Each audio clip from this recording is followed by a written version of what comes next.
Charlie looked at the empty sucker stick, reached into his mouth, took out the candy, and held them together in his hand. Sara had said she would throw the candy away if this happened again, and so he closed his fist tightly and looked away from her. Slowly he began to shuffle his feet back and forth on the step. He had done this so many times over the years that 2 grooves had been worn into the boards. It was a nervous habit that showed he was concerned about something, and Sara recognized it at once. "All right, Charlie," she said wearily. "Where's your sucker?" He began to shake his head slowly from side to side. His eyes were squeezed shut. "I'm not going to take it away from you. I'm going to fix it one more time." He was unwilling to trust her and continued to shake his head. The movement was steady and mechanical, as if it would continue forever, and she watched him for a moment. Then, with a sigh, she lifted his hand and attempted to pry his fingers loose.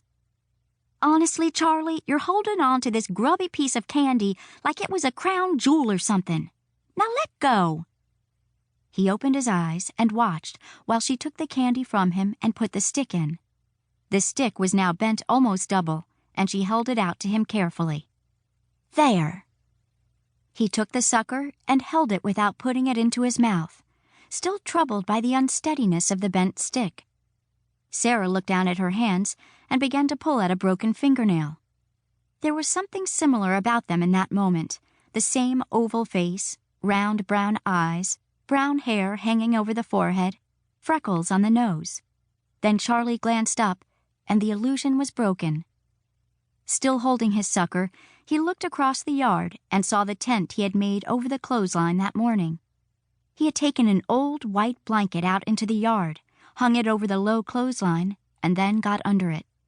He had sat there with the blanket blowing against him until Sara came out and said, "Charlie, you have to fasten the ends down, like this. It isn't a tent if it's just hanging in the wind."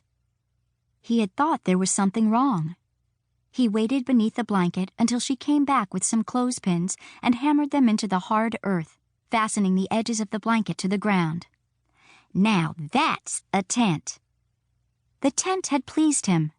The warmth of the sun coming through the thin cotton blanket, the shadows of the trees moving overhead, had made him drowsy and comfortable, and now he wanted to be back in the tent.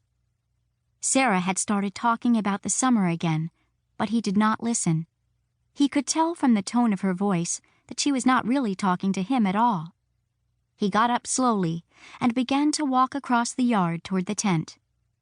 Sara watched him as he walked, a small figure for his 10 years, wearing faded blue jeans and a striped knit shirt that was stretched out of shape. He was holding the sucker in front of him, as if it were a candle that might go out at any moment.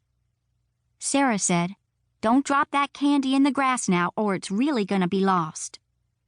She watched while he bent, crawled into the tent, and sat down. The sun was behind the tent now, and she could see his silhouette. Carefully, he put the sucker back into his mouth. Then Sara lay back on the hard boards of the porch and looked up at the ceiling.